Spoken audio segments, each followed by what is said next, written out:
Let's hear it for Mr. Austen Brinker, people. Hello, everybody. Thank you guys for coming out. Like she said, yeah, my name is Austen Brinker. I'm a local native here. Yeah, so it's kind of interesting how I got into this. I went to college in Boulder at CU, and I studied business there, and got out of college. And but when I was in college, I started growing mushrooms then, just as a very much a part-time little hobby. And I got out, I worked as a project manager for a construction company doing commercial construction. So I did a couple of projects at the zoo. I built the pizza restaurant and the adventure building up there, a few restaurants like Jack's Fish House, Club Pilates and stuff. And I just didn't really have a love and passion for it. So and I was doing comedy at the time. So I ended up, and things were going good with that, so I ended up quitting the day job to try to make comedy my full-time career. And that was, I quit in December of 2019, so I had about 3 months, went on the road a little bit, got some big, my first feature weekends at the local club, and then COVID happened. And didn't know what to do, and I'm not much for sitting around on my butt, so I started growing kind of mushrooms, and my girlfriend is a huge mushroom fanatic. She loves them, I love them. So I just built a little tent in my house, and I actually started that right even before COVID happened, just doing it more as a little Martha tent. I'd have like 2 blocks at a time. And then kind of when COVID happened, a couple months in, I decided to kind of start doing it as like a part-time job. So I had a little storage unit that I had one little tent in, and started growing mushrooms. Or learning the whole process of kind of doing this for money and not just as a hobby. And then I just kind of grew out of that space very quick. I had like 2 restaurants on board right away, and I could only grow about 20 pounds a week, so that was it. And I said, all right, well now I kind of actually really love doing this, so I decided last year in March I signed a lease for a full warehouse. So I grow well over 100 pounds a week now, and trying to do this as my full-time job, as well as comedy and other things. Yeah. So it's very fun, I love it. So yeah, I guess we can kind of go in, and if anybody has any questions throughout the experience, like raise your hands, ask them, feel free. It's going to make me easier talking for 45 minutes, not doing stand-up and talking about mushrooms. So, yeah, so I brought a bunch of cool little displays in here, but if you guys don't know, mushrooms, all the ones I am growing, currently are all wood-loving species, which are most of the good edible ones that I like. I'm still not even a huge fan of portobellos, and it took me a while to find out how much I love mushrooms, trying different kinds, because they come in a lot of different tastes and textures than most people realize. I'm sure everyone in here does, and I'm sure most of you guys probably even know more about mushrooms than myself. So yeah, I got started then, and so kind of my whole process here is I read this book. In college, I never read a textbook front to back, and I've read this entire book, and probably some parts of it multiple times. It's by Paul Stamets, Growing Gourmet Mushrooms, Gourmet Medicinal Mushrooms, and it is kind of the Bible to me. It's a great book, so the whole first half of it is just general cultivation ideas, and then the second half is actually very specific grow environments, medicinal benefits, everything about each individual strain he goes over. So if you guys have any interest, listen to me, but buy this book. It is, I think, an incredible resource. I still go back to it when I'm trying a new species. Who's it by? It's by Paul Stamets, yeah. And you'll hear, when I started getting into it, I was on just online, read it a lot, and I heard the book referenced a ton, so I just went ahead and got it, and it's a great resource. And it's still, like, I'm still learning this strain. This is my second growth of these beech mushrooms here, so it's still kind of learning everything, what kind of food they like, the temperatures, humidity levels, everything in that whole spectrum there.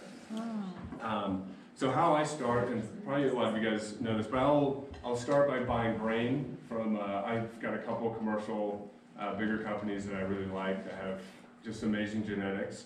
So I'll buy the grain spawn from them, grow the mushrooms, and then take a clone of the mushrooms. And I just think it's so cool that you can just take a simple tissue sample. I've learned from the base of the mushroom works a little best. I hear in the book they say the base of the mushroom or the base of the cap, where the stem and cap connect. I've had a little bit more aggressive growth from the bottom of the stem, so that's where I take all my clones from. And you just put them on these petri dishes with an agar solution. And in the book, he's got a ton of recipes for different agar mediums. What I have learned is the best is malt extract agar. It is far none, like most strains that I've grown except chestnuts have loved it, and I just kind of stick to that bread and butter. So yeah, here are some clean ones that have nothing on them, and you can just tell these are probably months old and there's just nothing growing on there. And then you'll take a little tissue sample, put a little tissue sample on the petri dish, and the mycelium just starts growing like crazy off of there. And typically I'll do 1 to 2 transfers before I'll ever put them to the grain and start growing them. So yeah, here's a bunch of these, and you guys can come and take a look. We got a few, and most of these are kind of old ones that I brought out that I'm probably not going to use. So we got king trumpets, a couple of these cool ones which were really old from shiitakes and pioppinos that have kind of colors on them, which is the metabolites breaking it down. So the shiitakes kind of get this brown crust. And if you ever grow shiitake blocks, not on like a log, you kind of wait for them to get all brown and crusty on the outside, and that means they're like ready to go. And the pioppinos have this interesting kind of like red metabolite they create. So those are kind of old ones, and you guys can all take a look at them. Here would be some really healthy ones that I would actually probably use. So these are pioppinos, both of these right here. So you can see no metabolites, just thick, healthy mycelium growing throughout the culture plate. Did you seal those with tape? I do, so it's a medical, what is it called? Parafilm. Parafilm, yeah, parafilm, yeah. So micropore tape is a great sealer, so that they can breathe, the mushrooms. Oh. There can be some gas exchange. And so I'll use that on top of grain jars, and I used to use them on top of my liquid culture jars, but now I just find it better to buy these lids for them.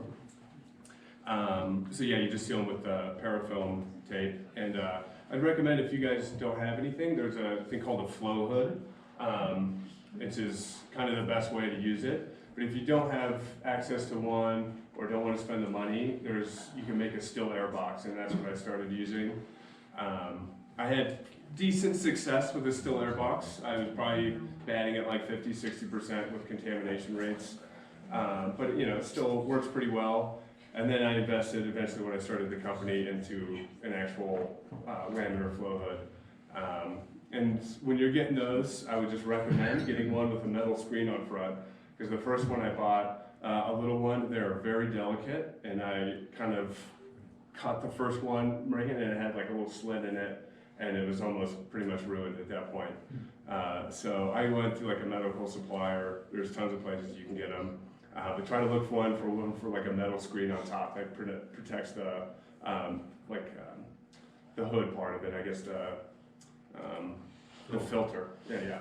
And they're up to, the one I have is 99.999%, 3 decimals after clean air. So I now bat at about 99% with contamination. So it's pretty great to use. And then if you are starting out at home, the bags are awesome, but you do have to use open air, open it to the air. So when I first started out, I would do everything and try to do everything where I didn't have to open it to the air. So they make bags that have little injection ports, so you can put just like a syringe with your liquid culture or whatever in it and never have to open it to the air, which is going to make, if you don't have all the equipment, it's going to make your life a whole lot easier.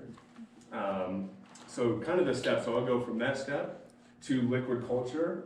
So these are kind of liquid culture jars. This one's a little old with a different solution that came out very healthy. These were king trumpets. And then this is a different solution. I think this was just Cairo corn syrup. This is what I used. That works pretty well. And then this one was more of a malt and yeast, and I think I used lemon in this one, which they tend to, in each species kind of is a little different on what they like to eat with that. And I've had pretty good success with this, but I've actually just preferred going straight from my petri dish straight to agar. And I've just had great success doing that. So I've kind of retired the liquid culture. So then the next step, once you grow the mycelium on a petri dish, you take it to grain. So I see some grain bags over there. And so what I use is a millet or rye berry mix, or millet and warhawk berries are the two kinds that I like to use. Yeah, I found warhawk berries from a supplier for pretty cheap, and they've worked very well. Rye berries sometimes get expensive, depends on kind of where you're getting them, but I've had hard times finding them in the past. And millet is extremely easy. I just go to like Circle feed pet supply on like Circle, and it's actually on like Union and Platte. I think it's called Circle Pet Supply, and they have really good millet for very cheap. So that's where I go to buy it. So I'll start. I actually start these. I didn't have any of the small ones, but when I first start them, I start them in just a little mason jar with kind of a port on top, which I'll use micropore tape, or I'll use Tyvek, which you can get at just postage suppliers. You just get the little Tyvek mailers and you just cut little slits and put them on top of the lid. And then I'll just use silicone as an injection port. And I've had good success doing my first one from there, so I'll grow them out kind of smaller. And then you can do a grain-to-grain transfer. So then I take that grain, and then I'll make 5 or 6 bags from one little jar of that. So that's what I love about mushrooms, you can just keep expanding it. So from one little clone I'll grow, I don't even know yet, but hundreds of pounds from that one little tissue sample, which I just think is just the coolest thing. So yeah, this one's like a grain to grain, so this is like the second transfer, and I do them to the bigger bags. I just had a little bit of troubles going from straight agar to these bigger bags. There's just so much grain in there, and it's a little tougher to get the moisture content right. But I've had a lot more success doing the grain to grain in these bigger bulk bags. And one of these I get about 16 of these bulk grow kits from. So once you get this, and this one looks extremely healthy right here, I'm just gonna break this up in front of my flow hood and pour it into the grow bags. And what I use for most of my strains is it's called Master's Mix. I'm sure you guys are familiar, but it's 50% oak and 50% soybean hulls. And I've had a ton of success with that. I've used other things. I've just done straight wood, and then wheat bran is another common medium. And I only use that for my shiitake mushrooms now. They just seem to not like the soybean hulls. So I do 75-25% mix, 75% wood, 25% wheat for the shiitakes, and then the rest of these are a 50-50 mix between oak sawdust and soybean hulls. And I get all those through a reputable place called Mushroom Media Online, and they have pretty much everything you need to grow mushrooms, and everything they're sourcing under the soybean hulls come from an Amish farm, and then he gets like very clean oak. So yeah, I know it's part of a barbecue smoker supplier, and then he found all these mushroom growers were just buying his oak from him. So he created a whole nother company and has really kind of niched down the mushroom growers market. And he's a great guy. His name is Seth. If you even put your email, he's going to call you several times. Yeah. So then I grow a handful of strains. So is she listening to me? The phone. Yeah. Are your bags, do you order them that way, or do you make them yourself? What do you mean, So when you said you get it 75-25. So I make all that myself. Oh, yeah. So you sterilize it yourself? Too. Yeah. And the ways to sterilize, so I've got a couple pressure cookers, and everything, here I kind of skipped that step. Everything's got to be sterilized when working with mushrooms, because everything here, from the agar to the liquid culture to the grain spawn to the bulk substrate, the master mix, every single type of mold and bacteria is going to love growing on it. So you got to make sure you're growing what you want to grow, and that is my good edible mushrooms. For the agar, grain, and liquid culture, I use a pressure cooker. You can buy little smaller ones. I've got 2 kind of bigger industrial ones they're all-American pressure cookers. They're pretty pricey. So when I started out, I had a very small one, a Pestro that I bought from Ace Hardware. And it works for, doing it as a hobby for sure. And then for my bulk substrate, I got these big barrels that just steam sterilize it. And it works really good. So you just gotta cook them a lot longer. So when I do the pressure cooker, it's typically an hour to 2, depending on what medium I'm cooking up. For the big steam sterilizers, I typically run it for 24 hours. So a lot more energy usage, but I can fit, in my big one I can fit 72 10-pound blocks in it, and then my smaller one I can fit about 20. And then I like those, which is cool, so you kind of, when they heat it up and I take them off right after they're done cooking, the pressure system's a little different between the bags and the outside, so they kind of vacuum seal themselves. So once I do that, I can just kind of make sure the flap doesn't get open, and I can have them sit for weeks with nothing else getting in there. What was I talking about? All right, so yeah, I was gonna get back to the strain. So everything I'm doing are all these wood-loving species. The ones I've been growing frequently, I started off with just oyster and lion's mane. Those typically are the most friendly for just the average grower to learn, a little bit more forgiving. Oysters are definitely the easiest ones to grow. That mycelium, it's incredibly aggressive and pretty contamination resistant. They'll actually beat out some contaminations. I know pink oysters, you actually don't even need to sterilize the substrate. They'll actually beat out any other competitors in there. But I sterilize everything, and I'm personally not a huge fan of the pink oysters. I like other ones a lot more for taste, texture, and then shelf life. The pink oysters, I was getting about 4 days shelf life before they were smelling and getting gross. And some of these, I'll eat them 3 weeks after I've harvested, and they're still totally good. So, so we got some beautiful blue oysters here. This one is a blue-gray oyster strain. I got it from an oyster farm, but I know it comes from Earth Angel mushrooms. Another blue oyster strain I was growing is called a blue-green oyster, and I got those from Southwest Mushrooms. They're quite a bit more meaty than those, but I was having an issue with a bacteria growing on them. It's called brown blotch disease. It's just like a skin infection of the mushroom, and you'll actually see it on a lot of mushrooms you get at the store. They affect portobellos a lot, but it's not dangerous to humans, so I'll eat those. I just don't sell them. But they just kind of smell a little weird. You don't get huge yields. And these ones I haven't had any brown blotch on any of these blue-gray ones, so I kind of switched over my blue oyster strain to those. I like the other ones a lot because they had a little bit more meatiness to them, where these ones are a little thinner caps, a little thinner stems. And then the other one here, this is lion's mane. So you guys are familiar. So this is a second flush lion's mane right there. I enjoy lion's mane a decent amount. It's not my favorite mushroom, not gonna lie. How many of you guys have tried lion's mane in here? Okay, yeah, it doesn't taste much like what you think mushrooms taste like. It's kind of got like a lobster crab-like flavor and an interesting meaty texture. Probably my best-selling mushroom. People love it. It's just not for me. I'm not a seafood guy. I eat the oysters. These are pioppinos I have in here constantly. These are my personal favorite mushroom.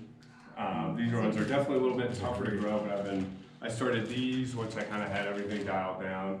And how many of you guys have tried pioppinos? I bought them from you and made. Did you? Okay, I thought I recommended. Yeah. I These made ones. cheesesteaks with them. Did you? Oh, that sounds so good. I am just so in love with these mushrooms. I eat them at least a couple times a week.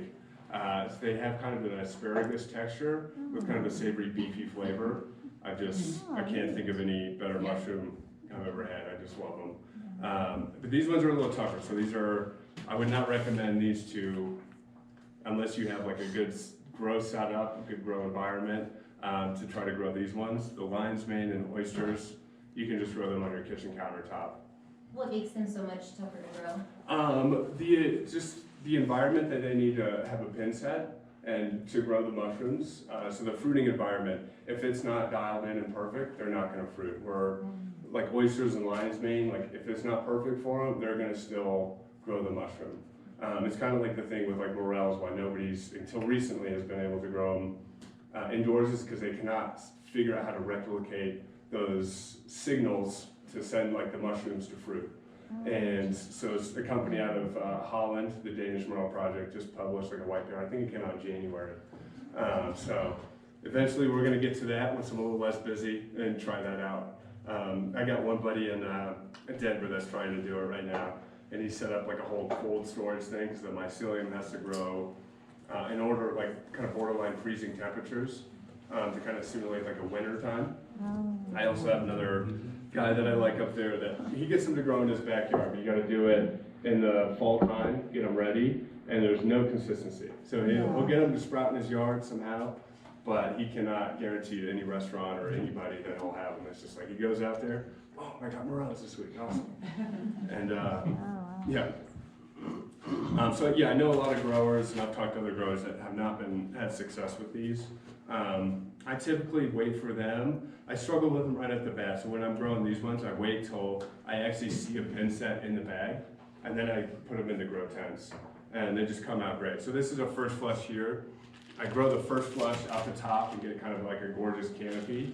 And then the second flush with these ones, just because they grow off that top, when I harvest them, it kind of like agitates the mycelium and exposes it, and it's kind of weak, so it's like very vulnerable to other contaminations. And that's the thing, if you ever grow mushrooms, you're gonna have failure at like a lot of steps, and I still do.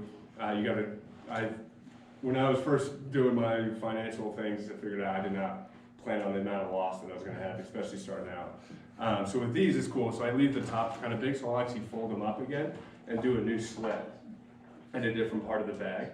And then that means it's like kind of fresh mycelium where I slit it, and I'll get a really great second flush. And then I'll even tape that up sometimes and get a third flush out of it. And that's one of the only strains I keep for 3 cycles. Normally I just do 2 cycles through every bag, just because it's not worth keeping them on my shelf and taking up that shelf space when I can get a big pound, 2-pound flush compared to like a little quarter-pound flush out of them. So if you ever grown them at home, when I was first starting, I'd get 4 to 5 flushes out of lion's mane and oysters, just keep them there until they were kind of done. And then I always bury the blocks. I got compost piles in my backyard, and then I have a big one out east that I compost everything. And they'll just keep growing out of your yard, which is awesome. So we were feeding ourselves last year. If it was raining, the rain was right and everything, I just go in the backyard and pick gorgeous blue oysters, shiitakes, the pioppinos. I haven't had any lion's mane actually grow in the backyard, but the rest of the strains I've had, and they look amazing. You know, they're like the forage ones. You gotta wipe them off, and might be some bugs, but whatever. Do you rehydrate between flushes at all? I do not. So that's kind of the reason that I compost them. So these mushrooms, they're not out of food. There's still enough food for them to grow for a long time. What they do run out of is water. So there's no efficient way to like add water to these without exposing them to too much contamination and whatnot, or I haven't figured out an efficient way to do it that's like worth my time. And then I've tried it different ways, and like they'll always end up contaminated, getting molds to grow on them or whatever. So after 2 flushes, I toss them. Yeah. If you get a big 60cc syringe, you can. I know, I was thinking a syringe. Yeah, yeah. That's No? what people. Have you seen people do that? Yeah. Yeah, yeah. Distilled Oh, water. okay. Yeah, just distilled water and Oh, jam it okay. right in and Yeah, just yeah. take it over. I'm gonna try it again. I know there's ways to do it, but yeah, I just compost them, and I sell them for $1 a block, and I actually haven't even gone out to my big compost pile for months because it's springtime, so people like to feed these to their garden, and they end up turning it. You know, it's most of you guys know they're nature's recycler, so all of this wood and oak is just gonna turn into soil. So one of my first pile that I started 2 years ago is literally I can just pick it up. It doesn't look anything like this anymore. It's just literally just raw soil with bugs and everything just living in it. And now there's actually grass and plants growing out of it. And it's pretty incredible. Yeah, so these are the ones that I have today. I also do king trumpets. I do a few different types of oysters.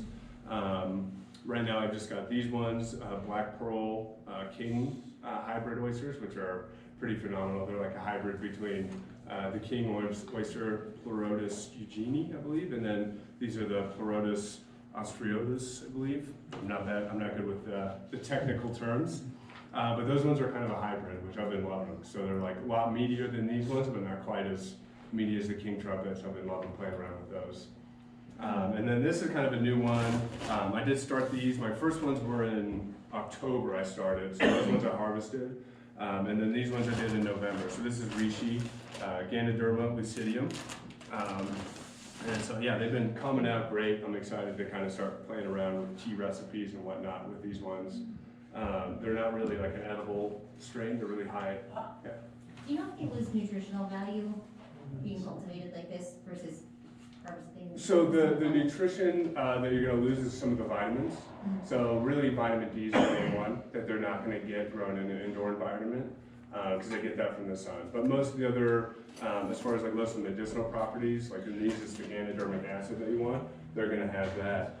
In the lion's mane, they're gonna have the arenisines and arenisones in them.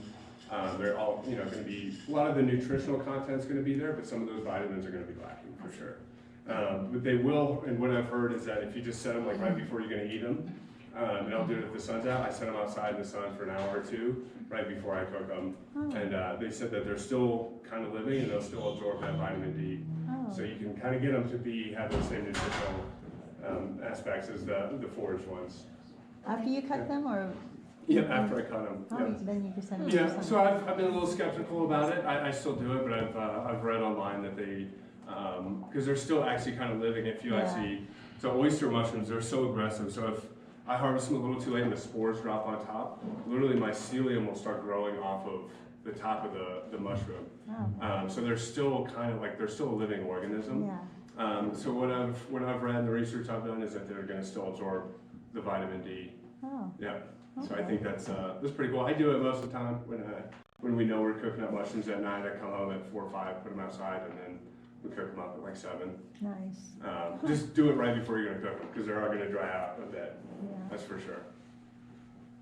But yeah, so the reishi's been going great. I do these inside the bags just so I don't have to take up shelf life. If you notice, they don't look quite like what you find in the wild with a big conch shape. And it's just because they're starved of oxygen. So their mushrooms are like us, they breathe in oxygen, excrete CO2. So in here it's an extremely high CO2 environment, so they're just growing up long ways, trying to search for oxygen. That I don't give them. I starve these little guys. So, yeah, neglected. But I know I've sold a couple of these to people and they cut the tops off and put them in a monotub and they'll kind of conch out at the tops, which is pretty cool. Those are preferred for medicine, the antlers. Yep. So I've heard the conchs are great too, but yeah, I just, instead of taking up shelf space in my grow tanks, I've only got so much space in them. I can just leave them in the bags and they're gonna still have all those same medicinal values. And yeah, so I'm excited to start trying these. I still don't have products all set up. I'm kind of messing around with tea recipes and stuff, but the real thing with these is just a hot water extract. So all mushrooms or cell walls are made of chitin or chitin, depends on how you pronounce it. Yeah, chitin. That's the way I used to say chitin when I was reading it, and then I heard somebody say chitin. I was like, oh, I've been saying that wrong the whole entire time, along with a lot of other words I've read these books. So yeah, so that cell wall, we're not really good at digesting it, if at all. And these are extremely high in chitin. But chitin is, the cell wall is heat soluble, so it kind of breaks down whenever you cook mushrooms, heat them up. So with these, people do teas, and then I've been talking to some people that do like broths or like a stock with them. So they just boil them in some sort of like water and thing, and then take out the antler, and then all that good ganodermic acid, which is really good for your immune system. And a lot of other things are saying, I know it's proven that it's really good for your immune system, but they're saying it's helping with sleep cycles, mood, all these sorts of things. So it's great. And I think the stock idea is a pretty good idea. I'm not a huge tea guy, so to just do some sort of broth with them, throw some other veggies in there. Yeah. I throw them in bone broth. Bone broth? Yes. Yeah, exactly. Yeah, we did that once with the first grow. Yeah, so I harvested the last ones last month, so it's still kind of a new thing I'm messing around with. Awesome. Yeah.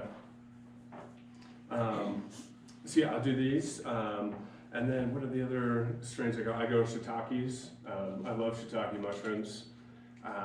They're like a little different. So one of the coolest things I've learned about growing shiitakes is, again, talking about signals to get the mushrooms to fruit.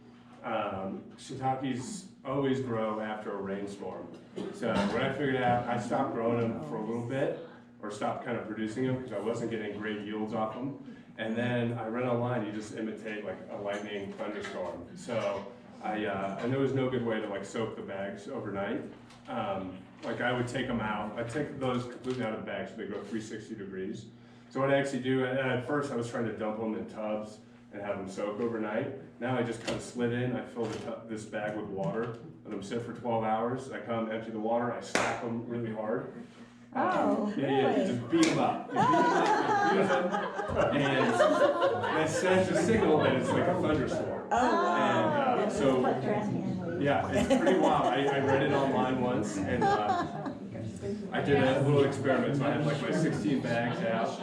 None of them had pins, no mushrooms growing. I slapped one bag really hard a couple times. Oh. Within 3 days, there was mushrooms growing all over the bag. Yes. Still in there, yeah. Throw black. Planted Yeah. well. I'll get So- the lightning so- back going, yeah. What I actually have one ordered is a little cattle prod, so I can There you go, growing mushrooms. Yeah, so do not treat mushrooms like a child. Yeah. I got a taser. Oh, Yes, I want to see if it just does anything to it. I've had good success with just the slapping and hydrating the blocks, but I want to try, just to see kind of what happens if they still grow or if it even hurts the yields. But it is, I was getting about a pound per block, and it went from doing that to about 2.5 pounds per block. So I over double the yield off the first flush, which is pretty incredible, which I think. so you smack it after you soak it. Yeah, either before, actually a lot of times I'll do both. I'll slap it right before I put the water in and then slap it after. I like hitting things, it's fun. Wow. Yeah, so that's one of my favorite strains to grow, and I think they look cool. I love eating them. Most shiitakes I get in the stores tend to, be a little chewier than the ones I've grown, and like the stems get super chewy, where the ones like a lot of times we used to get them in the stores, I cut the stems off and just eat the caps. And for some reason, the ones I grow, even the stems are like kind of, not quite as like chewy, have like a little bit more of like a softer texture to it. So I'm just obsessed with shiitakes. I just had the harvest, and I'm getting them back on the rotation. But they take a little bit to grow. Most of these, so like oyster mushrooms, super aggressive. I'll put them from putting the grain into the bag, the bulk substrate, about 10 days. They're fully colonized, ready to put in the grow tent, and then about 10 days after that, you've got mushrooms looking like this. So it's about 20 days total. Lion's mane is very quick. It's not quite as aggressive, but they'll colonize in about 10 days as well, but they take about 20 days to get a full fruit. These ones are quite a bit longer. What I'm learning, I get about 6 weeks for the beech mushrooms. The reishi is about 5 to 6 months for those. I kind of wait, so these are about ready. So they're like the polypore mushroom. So you'll see, I can just kind of see now that they're dropping the spores, kind of collecting at the base, which is just kind of they kind of got like a greenish tint spore to them. What's the substrate for the reishi? I use Master's Mix as well. Okay. Yeah. I tried it the first time and they've been coming out. Pretty amazing. One thing I did learn with these is I had some of them away kind of in a darker room with like very little light. And then I had some on the top of my shelves right next to the light. And those were these ones, they're about double the size. Oh. So reishi, I've learned, actually kind of likes the light. I keep lights in all the grow tents, but then obviously they don't do photosynthesis. So I went out and bought $1 Christmas lights after Christmas time as they were on sale. So I just have little string lights all through my grow tents, and that's enough. Oh, okay. Yeah. And they just need light to know where to grow. If you grow them in the dark, they're going to grow every which way, Oh. left, right, upside down, everywhere. And it's just they grow towards the sun, just so then when they're releasing spores, the spores are getting released in kind of a more efficient manner. New ones, I want to try maitake. I had mild success with them, so I gotta kind of figure it out, go back to the drawing board. I was just getting really low yields on them, but they were a fantastic mushroom. Huge fan of them, so I just ordered some more spawn. I didn't end up taking a clone when I grew them, so I'm gonna order some more and try those again. I want to do turkey tail. I have not. I bought some from a different supplier than I usually go through, and I could not get them to fruit. I got the mycelium, the bags, everything looked great, and I just could not get them to fruit. And you'll notice that you got to keep up with genetics. So every time, so these ones were done in like October, January. Like these are old, they're not going to have that vigor that they need to like aggressively grow. Where these healthy ones were done in January. So these ones are still good. I keep them in the fridge. So these ones will keep being aggressive, but you got to keep transferring them every 2 to 3 months to keep that mycelium active, per se. So I'm gonna try the maitake again, the turkey tail. So I think with those genetics, I think I just got old genetics that weren't very vigorous. So I'm gonna try again from a more reputable supplier. Oh, okay. Huh. Mhm. Interesting. So, what else to talk about? So I always like sharing this fact about mushrooms. I think it's probably the coolest thing I've ever learned, but mushrooms are the reason we're all here today. And mammals are the most dominant life form on the planet. And I listened to, I think it was a Radiolab episode. And, but for when that meteor hit, all this ash and dust was in the air. There was no sunlight coming down. So fungus kind of took over. There was huge mushrooms growing in that time frame. And everything else living at that time, like dinosaurs, everything was cold-blooded. So there was no sun for them to keep heated up. And mushrooms started attacking and killing the reptiles, where mammals are warm-blooded. And they actually ran a regression analysis. And the perfect amount of energy spent to the amount of fungus you can kill with the heat is 98.6 degrees. So that is the reason why mammals all run at the same temperature as the temperature that we run, is to actually kill off fungus. And that's the reason, because mammals were around way back in the day, but they were just little rodents and stuff. And that's the reason that they became the dominant life form on the planet over reptiles in the last extinction. So I always thought that was a That's pretty interesting. interesting thing. Yeah, Mushrooms also clean the environment. they do. Yeah. So when there are toxins and anything that's on the ground spills, mushrooms will still grow Oh yeah. and then clean up the ground. Yeah. Oyster mushrooms have been pretty well known for that, like cleaning up oil spills and stuff. And I know they're working on ones, I haven't bought any yet, but ones that will actually like decompose and eat plastic. So they're Wow. keep trying to manipulate the genetics on those. And really it is like, so you can kind of create your own species of mushrooms just by taking clones, and you just keep looking at the clone that you want, the, you know, whatever shape, the size, everything, and you can just kind of keep cloning that, either whatever it's the aesthetic, whatever that attribute in that mushroom is, and you keep doing it, and you can actually isolate those genetics. So that's where like the Black King pearl trumpets are there, or Black Pearl King oysters that I grow are like not an oyster mushroom you find in the wild. They were just kept isolating them over and over, and they just kind of came out with a new oyster strain, which is pretty awesome. So I'm just kind of getting into that of trying to breed my own strains, as I've been doing it full time for a year. So first part of the year was just getting up and running, flying by the seat of my pants, just trying to figure this whole thing out. And make money doing it. So it's a fun little gig. I got several restaurants, but farmers markets are the kind of the best way for me to sell and move the mushrooms. I've got a handful of retail stores, so if you guys want them later on, Ranch Food Directs has been a great partner with me. I got Mountain Naturals in Woodland Park and the Butcher's Block. So they got a butcher shop up there and a butcher shop. They just opened up one on Centennial. So they got great products there, and they sell my mushrooms. So great you products. accomplished all of this in a year? Yeah, Wow. yeah. I signed the lease last March, and I did all because I used to work construction, so I built out the whole space myself. Nice. Yeah, That's it's interesting. a lot of work. Yeah. It's a lot of work. I took 1 weekend off last summer, so I worked 7 days a week for about 6 months. Yeah. Would you be able to take off a week for vacation doing all? You can't, No, right? well, this summer I plan on. I've got I've got some part-time employees. Okay. My cousin and her friend are going to help me out, and then I have a couple of sales guys that are going to be able to run markets. Yeah, for because they me. need constant attention. It is right? constant. So yeah, I can't leave without somebody growing it. So at first, money's tight. I had to do all the work myself, so I didn't have to pay anybody or myself to just try to figure this out. Started off with one good market in Monument, and then one little one in Briargate, and now I do, at the end of last season, I actually started doing decently well. I got into the Woodland Park Farmers Market, which is great.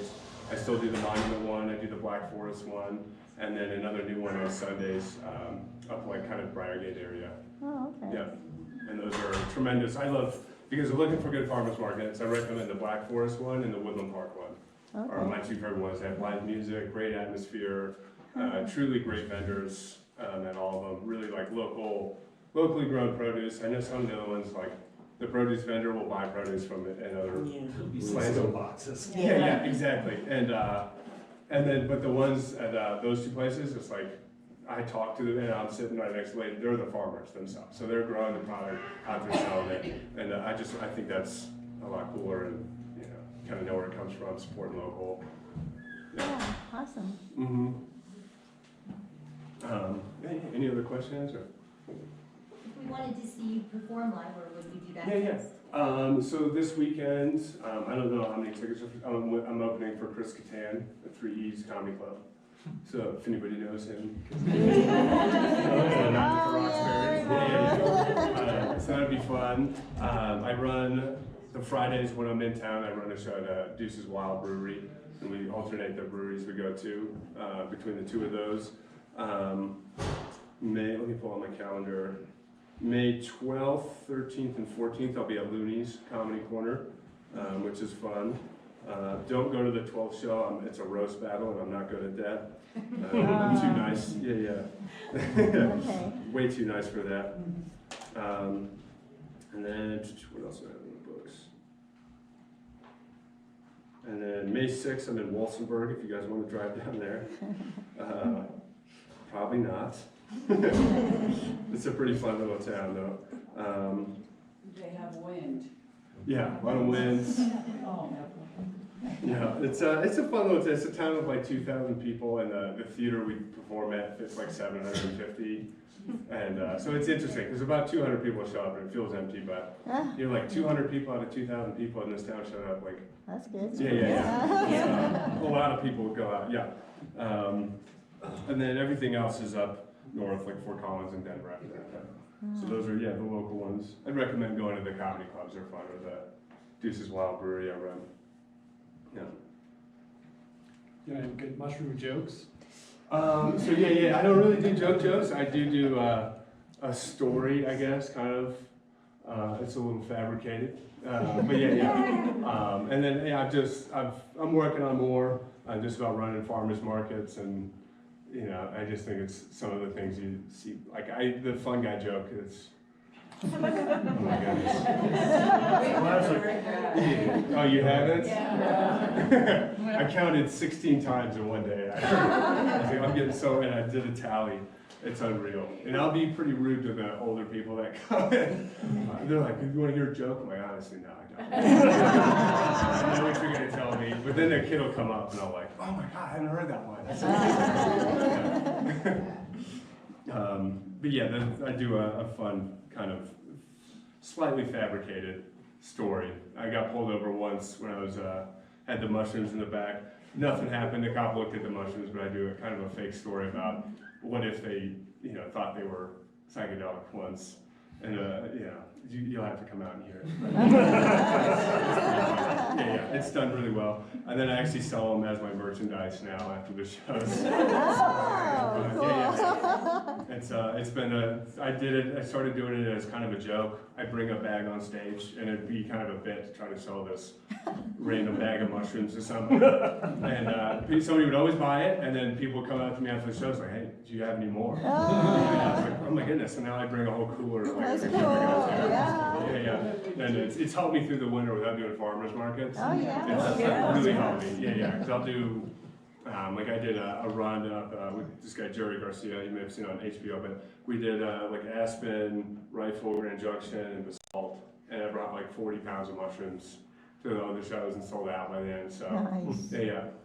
so that's it's a great resource for me to kind of do these in the dead season.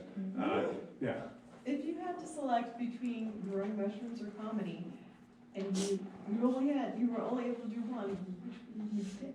That's tough. Oh. I like doing both. I'd probably pick comedy and still do those as like a hobby, if that ever comes to it. But I'm pretty happy doing both of them. They don't align. Like one of them's a nighttime job, the other one's during the day. So I can typically do both most of the time. During the summer, and that's why I don't have too many days. Is kind of the end of May is when the farmers market starts, so I kind of slow down. Kind of how much I go out and about.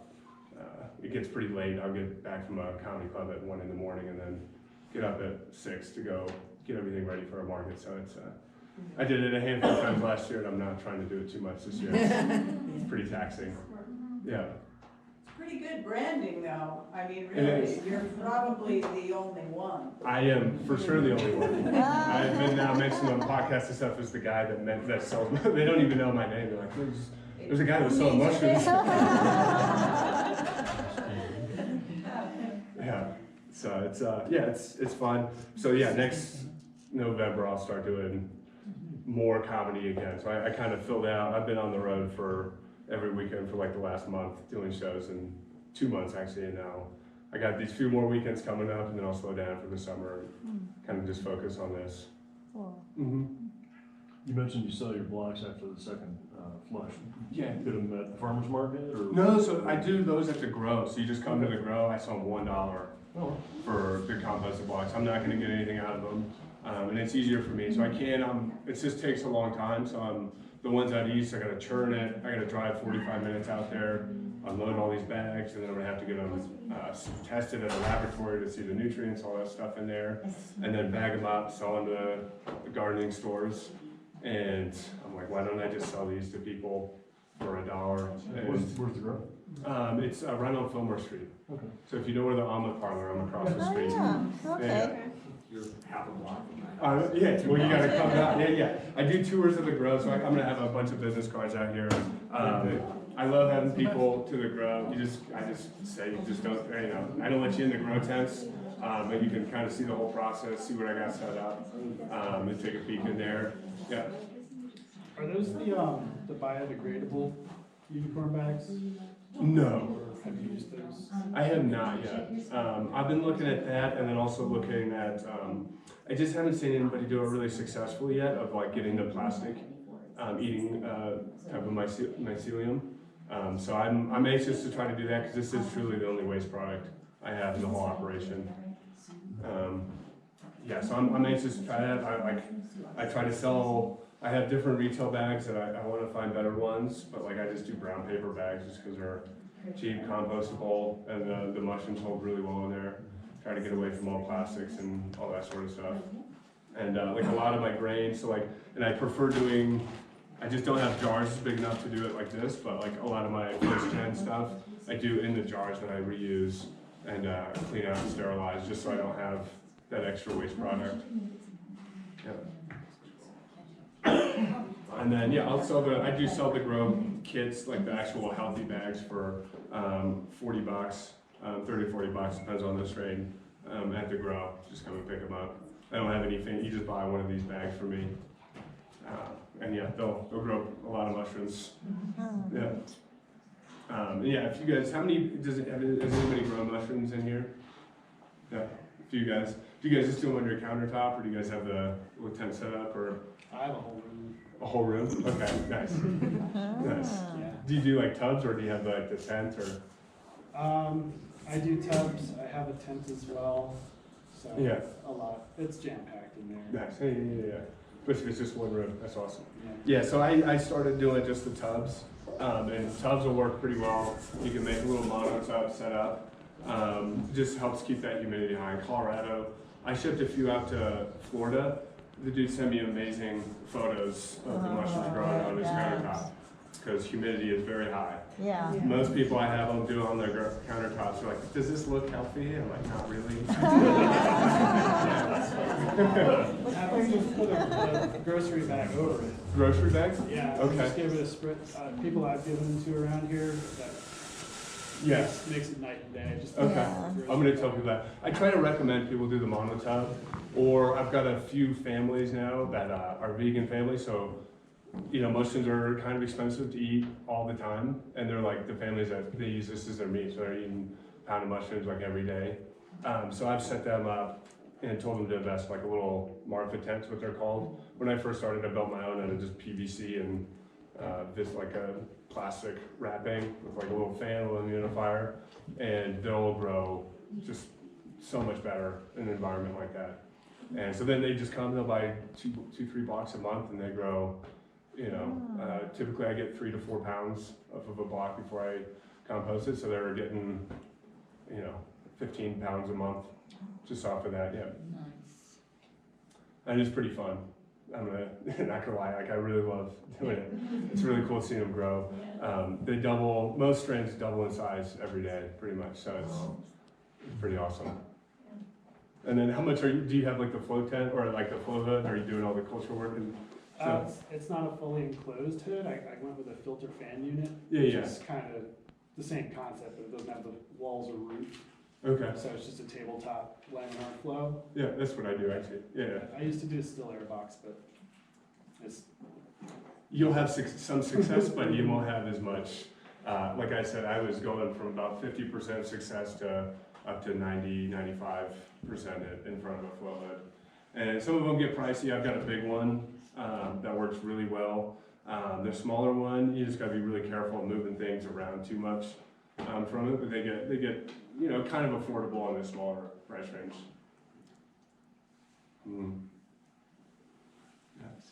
Yeah.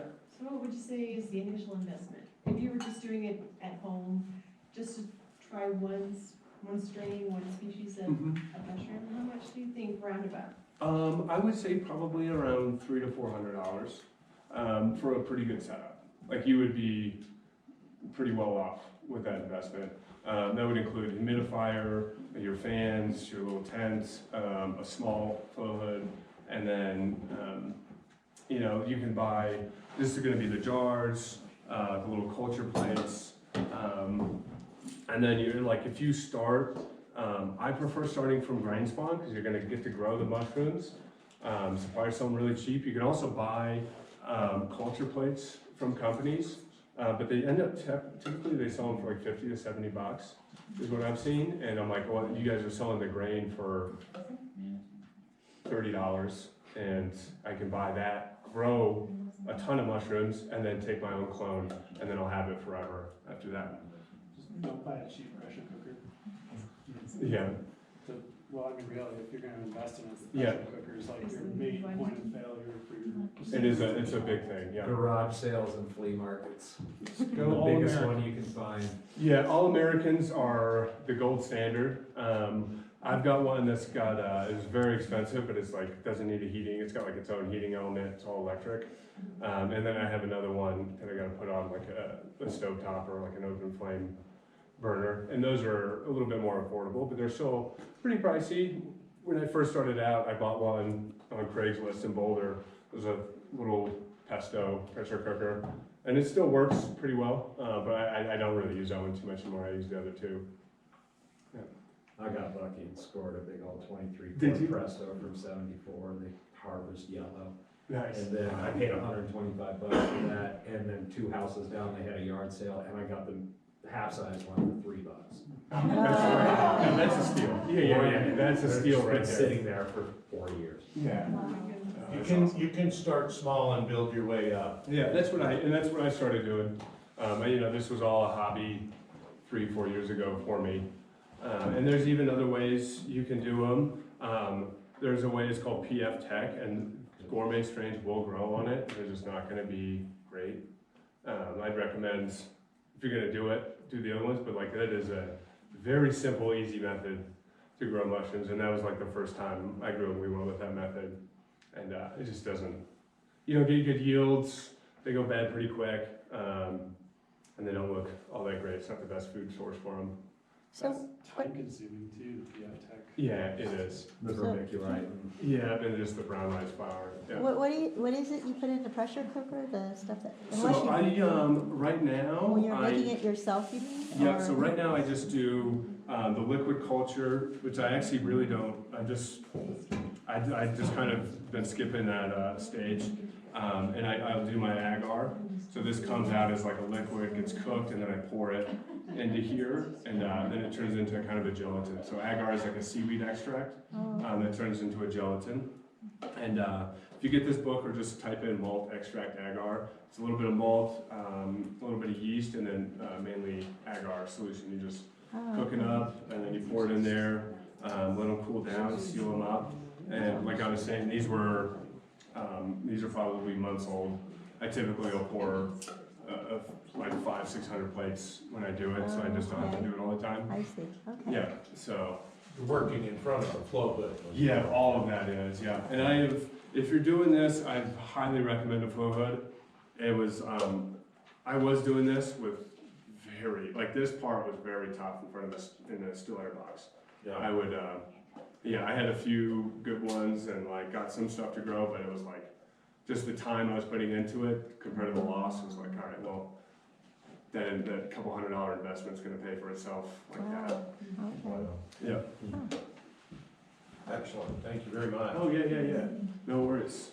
I gotta think, I've been busy doing comedy stuff, so I wanted to come with a little PowerPoint and stuff, so I wasn't bringing anything. So yeah, this is like my first mushroom talk, so thank you guys for Yeah, thank you. sitting out here with me, listening, supporting. I can't wait to go on some forays with you guys. Oh, You guys will show me, I had one weekend I took off last year to go backpacking. I'll And bring Crested Butte, and, I'll bring my mobile flow hood so that we can take specimens out in the woods. I would love to, yeah. Oh. So, I had one chance that last year, that was, I booked it, took the weekend off 2 months in advance, and there wasn't rain for 3 weeks. And I found tons of mushrooms up in Crested Butte, but none of them look good anymore. So I found tons of boletes and hawk's wings, and I found some like the coral mushroom, I forget the real name for them.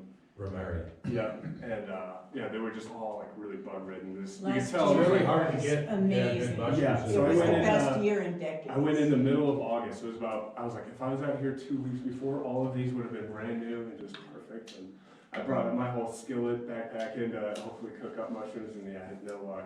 And that was my only. Well, we'll change that this year. Oh yeah, no, I'm looking forward to it.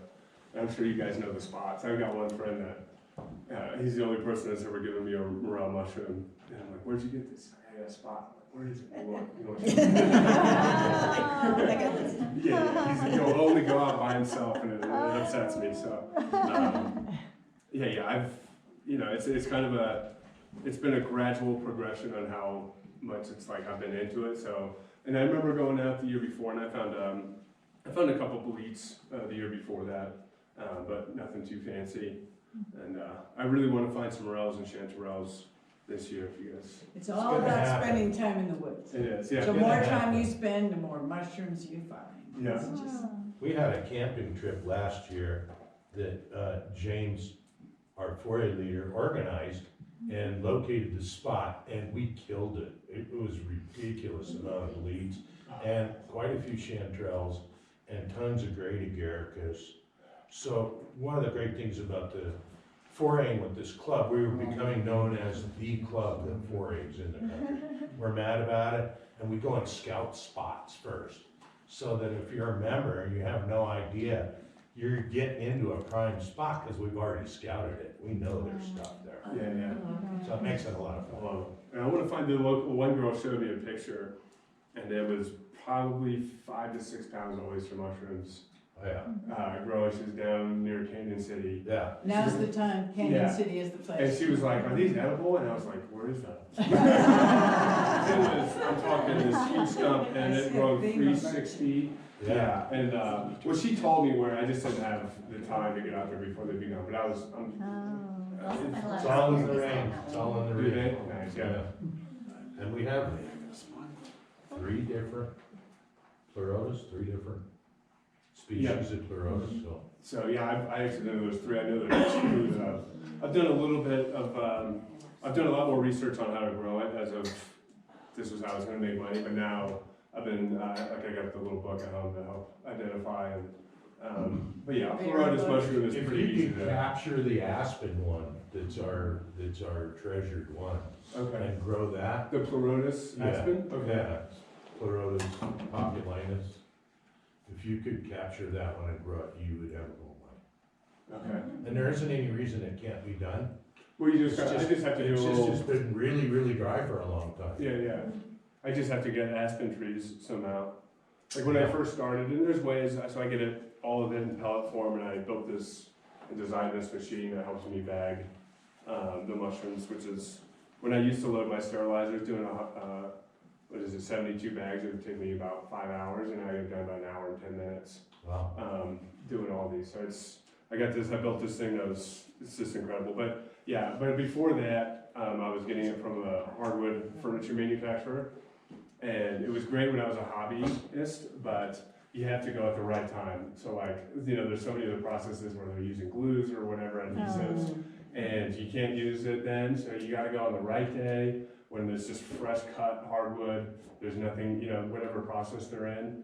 And when I started doing this as a real business, having clients, I couldn't rely on it anymore.